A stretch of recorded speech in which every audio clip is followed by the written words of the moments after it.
Jadi kan sudah panjang lebar ya, tadi teman-teman anggota Komisi 9 sudah menyampaikan berbagai pendalaman dan masukan. Jadi saya sebetulnya tidak ingin terlalu banyak memberikan tanggapan. Hanya saya ingin meminta agar pemerintah, dalam hal ini Pak Menteri Kesehatan, Menteri Sosial, ya, bisa mengikuti, menjalankan apa yang sudah pernah disepakati di sini, Pak. Ya, karena saya ingatkan kembali sesuai dengan Undang-Undang MD3, kesimpulan rapat di DPR dan kesepakatan yang dibuat di DPR ini mengikat, ya. Dan kesimpulan tanggal 9 Februari itu jelas bahwa semua layanan kesehatan tetap dilayani dan PBI-nya dibayarkan pemerintah. Ya.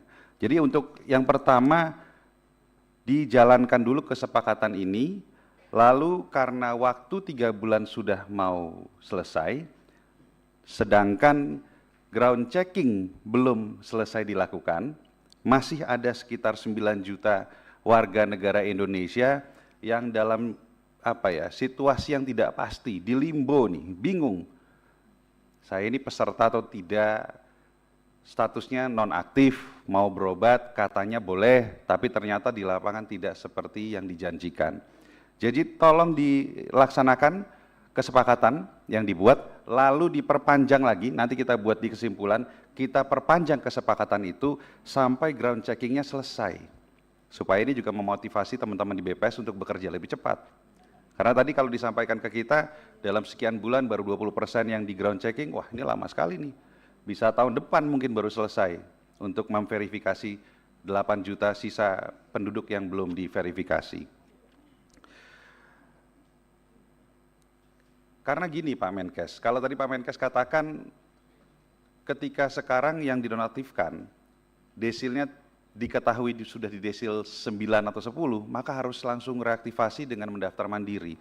Kenyataannya di lapangan Pak, warga miskin yang secara di atas kertas dianggap mampu, tapi di lapangan untuk membayarkan iuran secara rutin itu nggak mampu Pak. 2 hari lalu saya baru ketemu satu ibu-ibu Pak. Suaminya kerja serabutan, ibu ini tidak bekerja, desilnya dari desil yang di bawah dipindahkan menjadi desil 8 Pak. Bingung yang bersangkutan nanya ke saya, kenapa kok desil saya bisa desil 8 gitu. Kondisi yang seperti ini kan banyak. Nah ini nggak fair Pak, makanya saya bisa memahami ketika pimpinan DPR pada 9 Februari yang lalu memasukkan kalimat tetap dilayani dan PBI-nya dibayarkan pemerintah, supaya kejadian-kejadian seperti yang tadi saya sampaikan tidak terjadi Pak. Orang-orang yang seharusnya masih di desil di 1 sampai 5, tetapi secara by mistake masuk di desil yang tinggi, itu tetap dibayarkan dan tetap bisa berobat Pak. Pertanyaan berikutnya tadi ditanyakan oleh Dr. Gamal dan teman-teman lain. Bagaimana cara kita menentukan desil Pak? Ya.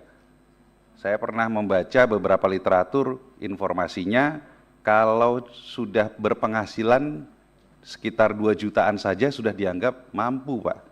Kalau betul ini kan cilaka Pak. Ya, di bawah UMR jauh loh itu Pak. Berarti yang Pak Menkes sering ngomong nih, Pak Menkes kan sering sampaikan, wah di atas desil 6 nih orang kaya. Berarti penghasilan 2 juta dianggap orang kaya Pak. Tinggal di Jakarta dengan 2 juta itu susah Pak. Ya, jadi maksud saya ini apa enggak lebih baik, ini saya sering sampaikan di forum ini Pak, sudahlah sekaligus pemerintah biayai saja semuanya Pak. Iuran kepesertaan BPJS Kesehatan dibiayai pemerintah Pak. Mampu enggak? Mampu kok Pak. Ya, ada 284,6 juta peserta Pak, yaitu 98,7% penduduk. Yang non-aktif Pak hari ini Pak, 58,32 juta Pak, 20% non-aktif Pak hari ini Pak.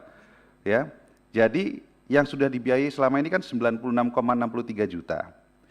Ya, kita lepaskanlah yang PPU karena dibiayai oleh perusahaan dan negara karena sebagai penyelenggara negara. Jadi kalau 284,6 juta peserta dikurangi PPU, ya, baik itu penyelenggara negara maupun badan usaha, maka ada 225,94 juta orang Pak.